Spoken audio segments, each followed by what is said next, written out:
السلام عليكم ورحمة الله وبركاته. بسم الله الرحمن الرحيم. الحمد لله رب العالمين،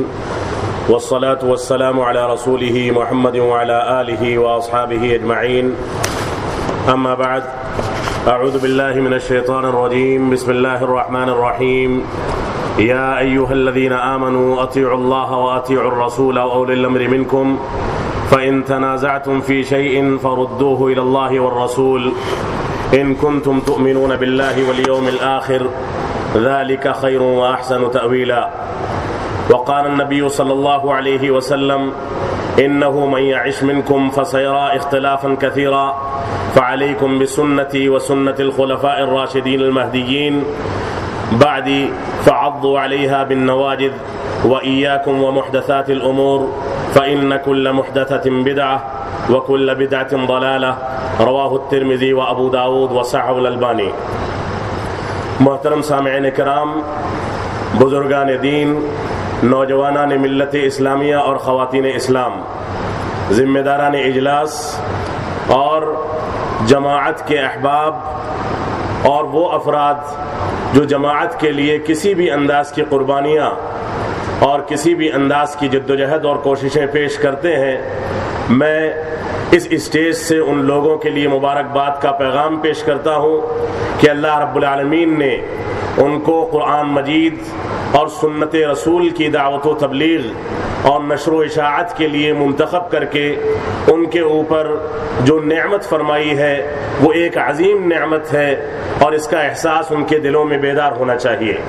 اللہ رب العالمین کا فضل و کرم ہے کہ اللہ رب العالمین نے ہم کو توحید کی، اتباع سنت کی،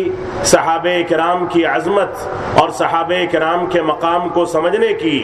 اور اسی طرح سے اسلاف کی جانب نسبت کرتے ہوئے اپنے آپ کو سلفی، اہل حدیث یا آمینی یا اثری یا اسی طرح سے محمدی یا انصار السنہ کے نام سے نسبتیں کرنے اور اس کا شعور عطا فرمانے کا اللہ رب العالمین نے ہمارے اوپر انتظام فرمایا اور یہ نعمتیں ہمارے اوپر نازل فرمائیں. اللہ رب العالمین کا شکر گزار اور اللہ رب العالمین کا جتنا شکر و احسان ادا کیا جائے اس موقع سے کم ہے کہ اللہ رب العالمین نے ہم کو یہ شعور عطا فرمایا کہ ہم کتاب اللہ اور سنت رسول اللہ کی دعوت کو اسی طریقے پر لے کر چل سکیں جو طریقہ صحابہ کرام نے اپنی عظمت کو سمجھتے ہوئے، اپنے مقام کو سمجھتے ہوئے، اپنی ذمہ داریوں کو سمجھتے ہوئے اس دنیا کے اندر انجام دیا. صحابہ کرام کی جماعتیں اسی اصول اور منہج کی داعی تھیں جس اصول اور منہج کو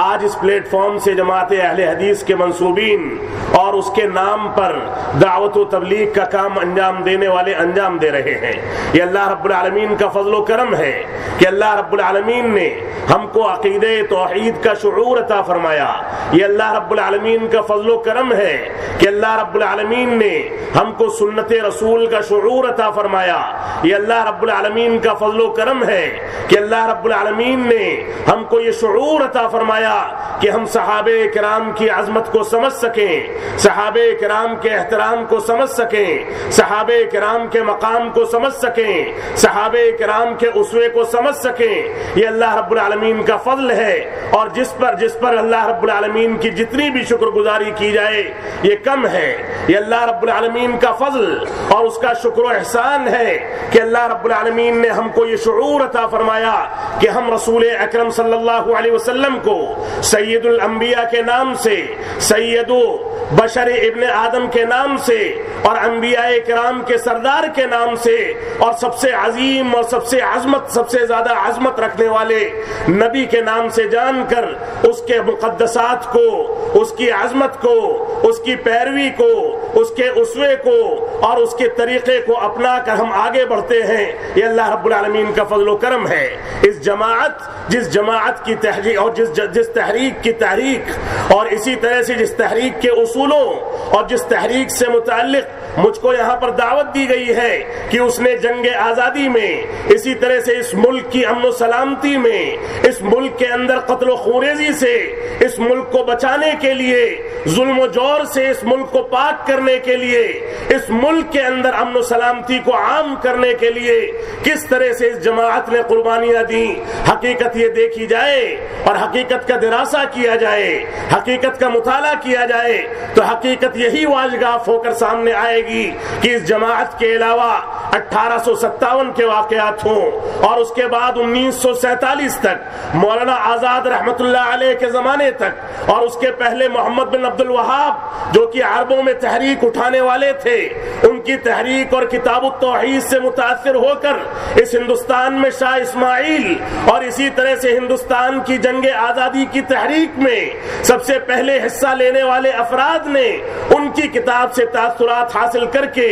ان کی کتاب سے متاثر ہو کر یہاں تقویت الایمان کو مرتب کیا اور اس ملک کے اندر بھی توحید کی تعلیم دی۔ اگرچہ مسلکی اختلافات تھے، رفع الیدین اور ایمان کے مسائل تھے، لیکن اس کے باوجود بنیادیں یکساں تھیں۔ ان بنیادوں کو لے کر اس تحریک کے اولین پرورداؤں نے اس تحریک کو آگے بڑھایا اور یہ تحریک توحید کی بنیاد پر، اسی طرح سے سنت رسول کی بنیاد پر، عظمت صحابہ کی بنیاد پر، عظمت قرآن کی بنیاد پر، کتاب اللہ اور سنت رسول اللہ کی بنیاد پر یہ تحریک آگے چلی۔ یہ تحریک جس کے سب سے اولین داعی خود رسول اکرم صلی اللہ علیہ وسلم تھے، جنہوں نے صاف فرما دیا ترکت فیکم امرین لن تضلوا ما تمسکتم بہما کتاب اللہ و سنت نبیہ۔ معطا کی صحیح روایت ہے جس کو علامہ البانی نے حسن قرار دیا ہے، فرمایا کہ میں تمہارے درمیان دو ایسی چیزیں چھوڑ کر جا رہا ہوں، اگر ان دونوں چیزوں کو تم نے مضبوطی سے پکڑ لیا، اچھی طرح سے تھام لیا تو سن لو کہ قیامت تک تم گمراہ نہیں ہوگے۔ یہ دو چیزیں کیا چیزیں تھیں؟ یہ دو چیزیں اللہ رب العالمین کی کتاب اور سنت رسول تھی، اور میں نہیں سمجھتا کہ اس جماعت کے علاوہ اس ہندوستان کی سرزمین پر، ہندوستان کے باہر، پوری دنیا کے کسی بھی خطے میں کوئی ایسی تنظیم، کوئی ایسی جماعت، کوئی ایسی تحریک، کوئی ایسی جماعت یا کوئی بھی ایسی تحریک موجود ہو جس تحریک کے دستور میں کتاب و سنت کو نظر انداز کر کے فقہی آرا کو آگے بڑھانے کا رواج موجود نہ ہو۔ اگر ہے تو یہی ایک تنظیم ہے، اگر ہے تو یہی ایک تحریک ہے، اگر ہے تو یہی ایک جماعت ہے جس نے اپنی ابتدا سے لے کر رسول اکرم صلی اللہ علیہ وسلم کے عہد ذرنی سے لے کر آج تک کتاب و سنت کے نام پر کسی سے سمجھوتا نہیں کیا۔ اگر تحریک ہے تو یہی تحریک ہے جس کے پاس کوئی در مختار نہیں، اگر یہ تحریک ہے تو یہی تحریک ہے جس کے پاس کوئی ہدایہ نہیں، اگر کوئی تحریک ہے تو یہی تحریک ہے جس کے پاس کوئی فقہ کی کتاب نہیں۔ اگر ان کے یہاں کوئی مسئلہ ہوتا ہے، با جماعت نماز تراویح ادا کرنے کا مسئلہ ہو، حج بیت اللہ کی ادائیگی کا مسئلہ ہو، کتاب و سنت کی تنفیذ کا مسئلہ ہو، نمازوں کا طریقہ ہو، تلاوت کلام پاک کے احکام و مسائل ہوں، والدین کے حقوق ہوں، آپسی لین دین ہو، ایک دوسرے کے ساتھ سفر اور ایک دوسرے کے ساتھ تجارت کرنے کے مسائل ہوں، ساری کی ساری چیزوں میں اگر اس تحریک نے اپنا اصول اور ضابطہ ظاہر کیا ہے تو محض کتاب اللہ اور سنت رسول اللہ کو ظاہر کیا ہے۔ یہی وجہ ہے کہ جو آیت کریمہ میں نے آپ کے سامنے شروع میں تلاوت کی جس میں اللہ رب العالمین نے فرمایا یا ایھا الذین آمنوا اطیعوا اللہ واطیعوا الرسول واولی الامر منکم فان تنازعتم فی شیء فردوه الی اللہ والرسول ان کنتم تؤمنون باللہ والیوم الآخر ذلک خیر واحسن تأویلا۔ اس آیت کریمہ کی حقیقی ترجمان اگر کوئی تحریک ہے تو یہ تحریک اہل حدیث ہے۔ اللہ رب العالمین نے فرمایا اے ایمان والو جو اللہ رب العالمین پر، یوم آخرت پر، فرشتوں پر، انبیاء کرام پر، تقدیر کے اچھے اور برے ہونے پر اور تمام ایمانیات پر ایمان لے آئے، وہ لوگ سن لیں اطیعوا اللہ و اطیعوا الرسول، اللہ رب العالمین کی اطاعت کی جائے، رسول اکرم صلی اللہ علیہ وسلم کی حقیقی اطاعت کی جائے۔ ان دونوں کی اطاعت کے ساتھ ساتھ اگر تمہارے درمیان کتاب و سنت کی روشنی میں، قرآن مجید اور سنت رسول کی روشنی میں کوئی کتاب و سنت کی روشنی میں فیصلہ کرتا ہے، ایسا ولی امر، ایسا مفتی وقت، ایسا عالم دین، ایسا پیشوا، ایسا رہنما، ایسا قائد اور ایسا لیڈر موجود ہے جو کتاب و سنت کے مطابق فیصلہ کرنے کے لیے راضی ہے، کتاب و سنت کو سمجھتا ہے، کتاب و سنت کے مسائل کو سمجھتا ہے، کتاب و سنت کے اصولوں کو سمجھتا ہے، کتاب و سنت کے مفاہیم کو سمجھتا ہے، کتاب و سنت کے مطابق فیصلہ کرتا ہے، تو اس کی بھی اطاعت کرو۔ لیکن اللہ رب العالمین نے اسی آیت کریمہ کے دوسرے ٹکڑے میں وضاحت فرما دی کہ اگر تمہارے درمیان اختلافات ہو جائیں، اور یقیناً ہوں گے، تم نمازوں کے طریقوں میں، حج کے طریقے میں، ایک دوسرے سے لین دین کے معاملات میں، تجارتی وسائل میں، اٹھنے بیٹھنے میں، جاگنے اور سونے میں، والدین کے حقوق میں، جلسے جلوس کرنے میں، ایک دوسرے کے سامنے مسائل ذکر کرنے میں تم کچھ نہ کچھ اختلافات کا شکار ہوگے، تو اللہ رب العالمین نے اس کا فیصلہ قرآن مجید کی اس عظیم آیت کریمہ کے اندر فرمایا فَإِن تَنَازَعْتُمْ، اگر تمہارے درمیان کسی بھی چیز میں اختلاف ہو جائے، فی شیء نکرہ استعمال کیا گیا، فرمایا کسی بھی معاملے میں اختلاف ہو جائے، نماز کا طریقہ ہو، اس میں صحابہ کرام کا اسوہ دیکھو، رسول اکرم صلی اللہ علیہ وسلم کی سنت کو دیکھو، تمہارے درمیان تراویح کے مسائل میں اختلاف ہو، تمہارے درمیان تلاوت کلام پاک میں اختلاف ہو، دینی مسائل میں اختلاف ہو یا دنیاوی مسائل میں اختلاف ہو، جہاں بھی کوئی بھی مسئلہ اٹکتا ہے، فردوہ الی اللہ والرسول، تو اصول اور ضابطہ کیا کہتا ہے، کتاب اللہ اور سنت رسول کیا کہتی ہے، فرمایا فردوہ الی اللہ والرسول، اپنے معاملات کو، اپنے جھگڑوں کو، اپنے نزاعات کو، اپنے اختلافات کو، اپنے مسائل کو کتاب و سنت کے حوالے کر دو، دیکھ ڈالو، ورق گردانی کر لو کہ کتاب اللہ نے اس کے بارے میں کیا فیصلہ کیا ہے، دیکھ لو کہ سنت رسول میں کیا فیصلہ کیا گیا، اس کے علاوہ کسی تیسری شخصیت، کسی تیسری ذات، کسی تیسری طاقت، کسی تیسرے اصول کی گنجائش نہیں ہے، اگر کسی چیز کی گنجائش ہے تو قرآن مجید اور سنت رسول کی ہے،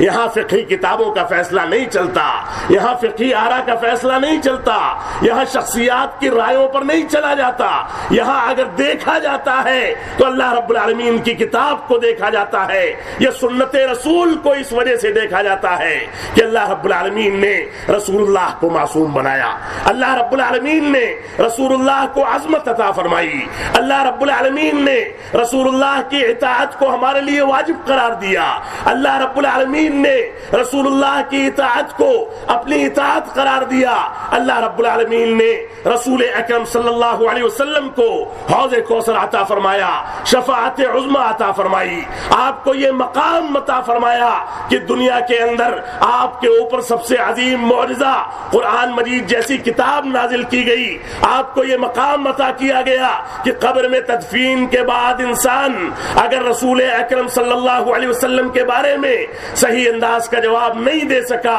تو ایسی صورت میں عذاب قبر میں مبتلا کر دیا جائے گا، تو رسول اکرم صلی اللہ علیہ وسلم کے مقام کو دیکھو، تو فرمایا فَإِن تَنَازَعْتُمْ فِي شَيْءٍ فَرُدُّوهُ إِلَى اللَّهِ وَالرَّسُولِ، اگر کسی معاملے میں تمہارے درمیان اختلاف ہو جاتا ہے تو اپنے معاملات کو، اپنے اختلافات کو، اپنے جھگڑوں کو اللہ اور اس کے رسول کی جانب لوٹا دو، ان کنتم تؤمنون باللہ، اللہ رب العالمین نے آگے مزید وضاحت فرمایا کہ اگر اللہ رب العالمین پر ایمان رکھتے ہو، والیوم الآخر، اور اس بات پر ایمان رکھتے ہو کہ آنکھیں مدھنے کے بعد دوبارہ اٹھائے جاؤ گے، دنیا کے اندر جو کام کیے ہیں اس کے بارے میں سوالات کیے جائیں گے، پوچھا جائے گا، اس کے بارے میں بحث پرس کی جائے گی اور دریافت کیا جائے گا کہ دنیا کے اندر تم نے کتاب و سنت کے مطابق زندگی گزاری یا نہیں گزاری، وہاں پر رسول اکرم صلی اللہ علیہ وسلم کے بارے میں سوال کیا جائے گا، اگر سوال کا جواب دے سکے تو ٹھیک ہے، ورنہ عذاب قبر میں مبتلا کر دیے جاؤ گے۔ تو اللہ رب العالمین نے یہاں پر فرمایا کہ اگر اللہ اللہ رب العالمین پر اور یوم آخرت پر ایمان رکھتے ہو تو اس اصول کو اختیار کر لو. اگر ایمان نہیں رکھتے تو کسی فقہ کی کتاب کو، کتاب و سنت کو نظر انداز کر کے اختیار کر لو. اگر ایمان نہیں رکھتے تو ایسی صورت میں اللہ اور اس کے رسول کی بات سامنے آئے تو اس کو اٹھا کر کے پھینک دو اور دوسروں کے اقوال کے مطابق چلو. اگر تمہارے درمیان ایمان موجود ہے، تمہاری غیرت موجود ہے، تم سچے مسلمان ہو، تو ایسی صورت میں اللہ اور اس کے رسول کے مد مقابل کسی کی بات تمہاری زندگی میں داخل نہیں ہو سکتی ہے. یہ اللہ رب العالمین نے ضابطہ بتایا، اور میں نہیں جانتا کہ اس ضابطے پر تمام اختلافات، تمام انتشار، تمام حماقتوں اور ہر قسم کی غلط کاریوں کے باوجود یہ جماعت اہل حدیث جس انداز سے کاربند ہے، اس جماعت کو مبارکباد پیش کرنی چاہیے. اللہ رب العالمین اس جماعت کو مزید اختلافات کو دور کر کے، آپسی انتشار کو دور کر کے، بے راہ رویوں کو دور کر کے، جماعتی مسائل کو دور کر کے، اخلاص کے ساتھ، تواضع کے ساتھ کتاب و سنت کی روشنی میں کتاب و سنت کی جانب رجوع کرنے کی توفیق عطا فرمائے. سلفیت یہ وحدت کا مظہر ہے. سلفیت اور اہل حدیثیت یہ اجتماعیت کا مظہر ہے. یہ لوگ کتاب و سنت کے آگے کسی چیز کو نہیں مانتے. یہ لوگ توحید کی بنیاد پر دنیا میں اتحاد پیدا کرتے ہیں. یہ توحید اجتماعیت کا درس دیتی ہے. یہ توحید اتحاد و اتفاق کا درس دیتی ہے. یہ اتباع رسول ایک شخصیت کے اوپر ترکیز کرنے کا حکم دیتی ہے. یہاں پر اختلافات ایسے نہیں ہوتے کہ ائمہ اربعہ کے بارے میں یہ عقیدہ رکھا جائے کہ امام اربعہ میں سے، ائمہ اربعہ میں سے کسی ایک کی تقلید واجب ہے، اور اس کے بعد ایک امام کوئی بات کہے، دوسرے امام اس کے خلاف بات کہہ دے، تیسرا امام تیسری رائے قائم کر دے، چوتھا امام چوتھی رائے قائم کر دے، اور اتحاد و اتفاق کے سارے مظاہر منتشر ہو جائیں. یہ جماعت اتحاد و اتفاق کے مظاہر کو سامنے رکھ کر کتاب و سنت کی پیروی کرتی ہے. تو میں یہاں پر یہی اسی لیے دعا گو ہوں کہ اللہ رب العالمین اس جماعت کو انتشار سے دور رہنے، اختلافات سے دور رہنے اور صحیح انداز سے لائے عمل کو اپنے اندر برتنے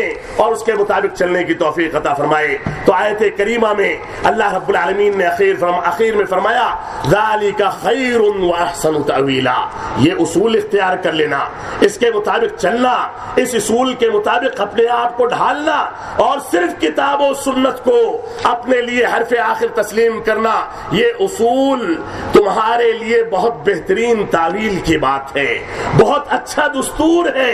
ساری کی ساری دنیا میں مختلف ائمہ اکرام کو ماننے والے اگر اپنے اپنے جھنڈے لے کر، اپنا علم لے کر، اپنی نشانی لے کر کھڑے ہو جاتے ہیں. کوئی یہ کہتا ہے کہ امام ابو حنیفہ رحمۃ اللہ علیہ کا جھنڈا ہے، اس کے تلے آ جائیں تو شافعیہ جانے کو تیار نہیں ہے، شافعیہ کے نیچے احناف جانے کو تیار نہیں، احناف کے جھنڈے کے تلے حنابلہ جانے کو تیار نہیں، حنابلہ کے جھنڈے کے نیچے مالکیہ جانے کو تیار نہیں. لیکن اگر کتاب و سنت کا جھنڈا گاڑ دیا جائے، کتاب و سنت کے پیغام کو عام کر دیا جائے، کتاب و سنت کو اپنا علم قرار دیا جائے، کتاب و سنت کو نشانی قرار دیا جائے، کتاب و سنت کا جھنڈا گاڑا جائے، تو احناف بھی آنے کو تیار، شوافع بھی آنے کو تیار، مالکیہ بھی آنے کو تیار، حنابلہ بھی آنے کو تیار. تو یہ اتحاد و اتفاق کا مظہر ہے. تو اللہ رب العالمین نے فرمایا یہ ایک ایسا دستور پیش کیا گیا اس آیت کریمہ میں کہ یہ تمہارے لیے بہت خیر کا پیغام رکھتا ہے، بہت اچھائی اور نیکی کا پیغام رکھتا ہے اور بہت بہتر توجیہ پیش کرنے والا پیغام ہے. اس وجہ سے اس پیغام کو لے کر تم آگے چلو، اس کے مطابق بڑھو. تو یہ مسلک اہل حدیث کی حقیقی ترجمانی ہے. میں مسلک کو یہاں پر بیان کرنے سے پہلے میں نے اشارات دے دیے ہیں. اللہ رب العالمین ہمارے مسلک کے حاملین کو کتاب و سنت کی جانب رجوع کرنے کی توفیق عطا فرمائے. یہ مسلک، یہ تحریک، صحابہ کرام کا یہ اسوہ، صحابہ کرام کی یہ تحریک اور منہج اور صحابہ کرام کا یہ دستور اپنانے والی جماعت بدقسمتی سے آج اس ملک کے اندر بلکہ پوری دنیا میں کہیں تکفیری فتنے سے موسوم ہو چکی ہے. کہیں اس جماعت کے اندر ایسے فتنے ابھر چکے ہیں کہ صحابہ کرام کے ساتھ عظمت کا لفظ استعمال نہ کیا جائے، رسول اکرم صلی اللہ علیہ وسلم کی اطاعت یہ اطاعت مجاز مجازی ہے اور اس انداز کی حرکتیں رسول اکرم صلی اللہ علیہ وسلم کے لیے صلی اللہ علیہ وسلم کے لفظ استعمال نہ کیا جائے، اس انداز کے فتنے. اور اسی طرح سے اس جماعت میں ایسے افراد موجود ہیں جو علماء بیزار ہیں، جو یہ کہتے ہیں کہ علماء کرام سے رجوع کرنے کی ضرورت نہیں ہے، علماء کرام سے سوال کرنے کی ضرورت نہیں ہے، علماء کرام سے مسائل کے حل کی ضرورت نہیں ہے، بلکہ آرام کے ساتھ اپنا انٹرنیٹ کھولا جائے، موبائل کھولا جائے، اپنا لیپ ٹاپ کھولا جائے، بڑے آرام کے ساتھ وہاں بیٹھا ہوا ایک فتنہ جو یہودیوں کا چھوڑا ہوا چوچا ہے، جو نصرانیوں کا چھوڑا ہوا چوچا ہے، جو اسلام دشمنوں کا چھوڑا ہوا چوچا ہے، جس کے اندر کتاب کے حوالے دیے جاتے ہیں لیکن تحریف کی جاتی ہے، جس کے اندر کتاب کے حوالے دیے جاتے ہیں لیکن ملایا جاتا ہے تو کتاب میں وہ دلائل موجود نہیں ہوتے. بڑے آرام کے ساتھ ہمارا نوجوان اس فتنے کو اختیار کر کے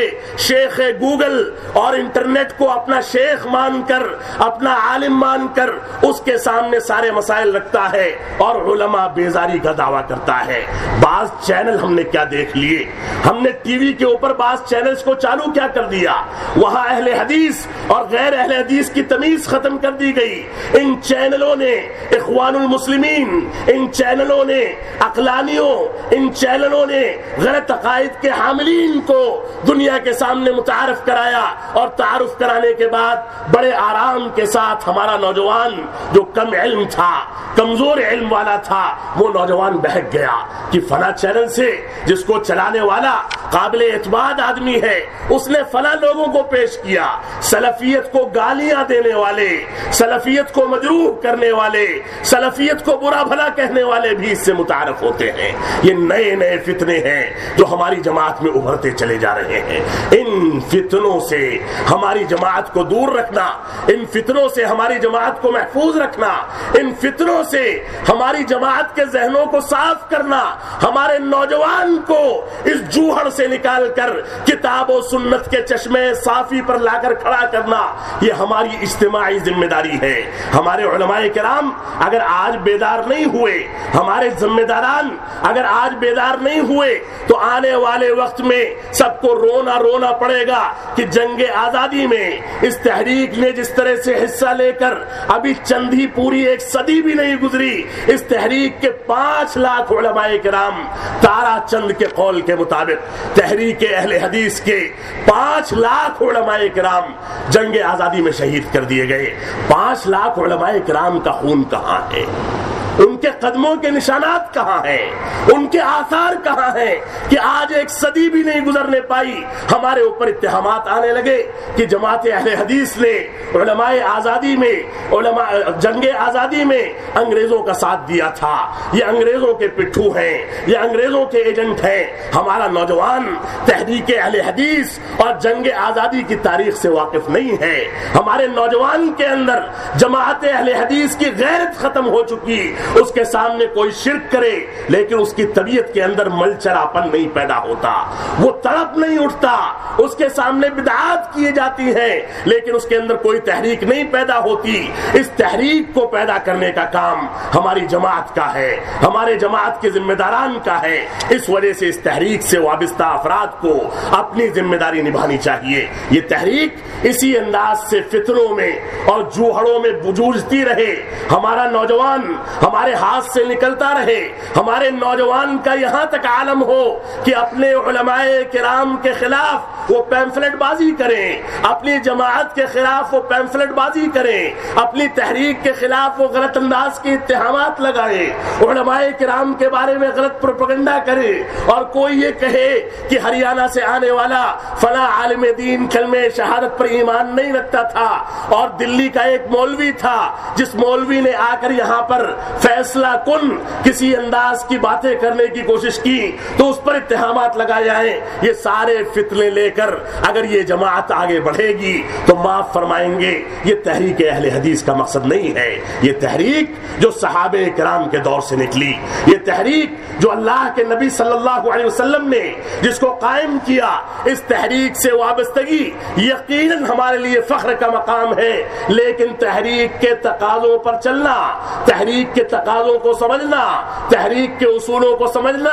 تحریک کی تاریخ کو سمجھنا، تحریک کے مسائل کو سمجھنا، تحریک کی روح کو سمجھنا، یہ بھی ہماری بنیادی ذمہ داری ہے۔ اس کے مطابق اگر ہم نے زندگی نہیں گزاری تو ایسی صورت میں ہم کامیاب نہیں ہو سکتے۔ اس وجہ سے تحریک کو لے کر چلنے کے لیے ہمارے نوجوان کو آگے آنا ہوگا، تحریک کے مسائل کو لے کر چلنے کے لیے ہمارے سنجیدہ نوجوانوں کو علماء کرام سے جڑنا ہوگا اور تحریک کے ذمہ داران سے جڑ کر ان کو اپنے لیے لائحہ عمل تیار کرنا ہوگا کہ کس طرح سے اس ہندوستان میں جہاں قبر پرستی کا بھی فتنہ ہے، جہاں صحابہ کرام کو گالیاں دینے کا بھی فتنہ ہے، جہاں حدیث کا انکار بھی ہے، جہاں قرآن مجید کی تعویل بھی ہے، جہاں قرآن مجید کے متون پر شکوک و شبہات بھی ہے، اس ہندوستان کی سرزمین پر ہم ان فتنوں سے نبرد آزما ہونے کے لیے کون سے لائحہ عمل کو تیار کریں۔ اس تحریک کی یہ دعوت ہے۔ اس دعوت کو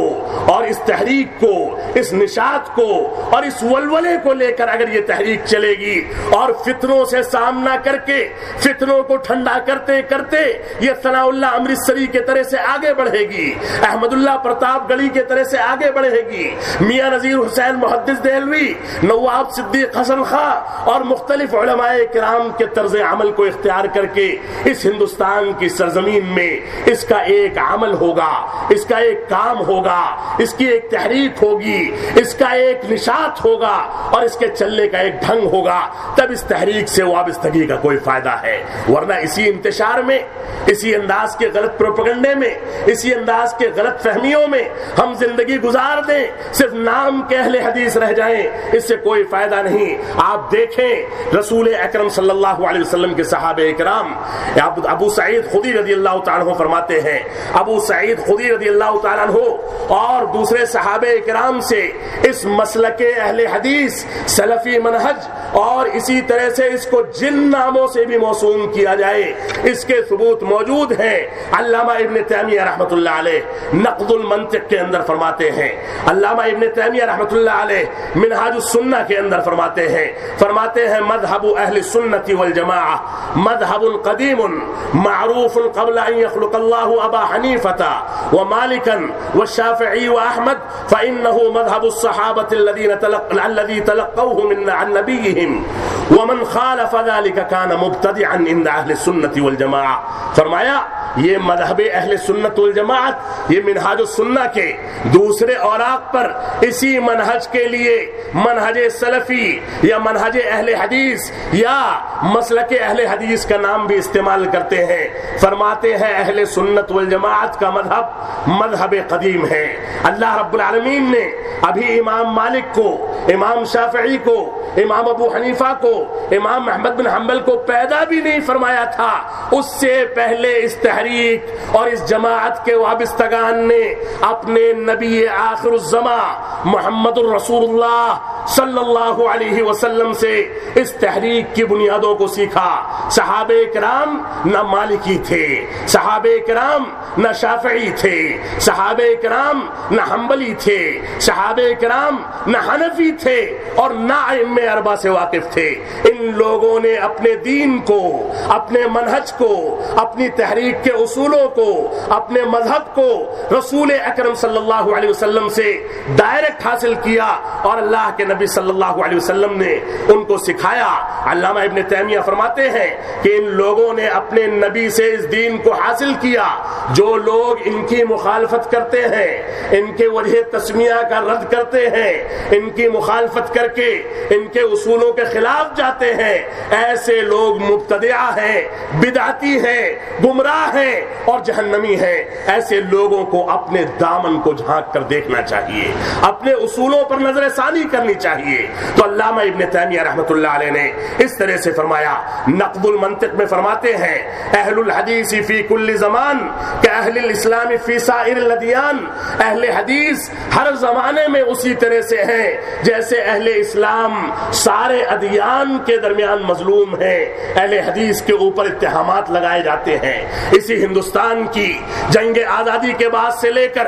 آج تک کی تاریخ کا مطالعہ کر لیا جائے کہ اس جماعت کے علاوہ کسی دوسری جماعت پر، اس تحریک کے علاوہ کسی دوسری تحریک پر جنگ آزادی کے بارے میں خیانت کا دعویٰ کر کے اس پر اتہام لگایا گیا ہو، ان کو بلا وجہ کے گرفتار کیا جاتا ہے، بلا گناہ کے جیلوں کے سلاخوں کے پیچھے ڈالا جاتا ہے۔ یہ آزمائشیں صرف اسی جماعت پر آتی ہیں، دوسری جماعتوں کے اوپر شکوک و شبہات کی سوئی کا نہ گھومنا،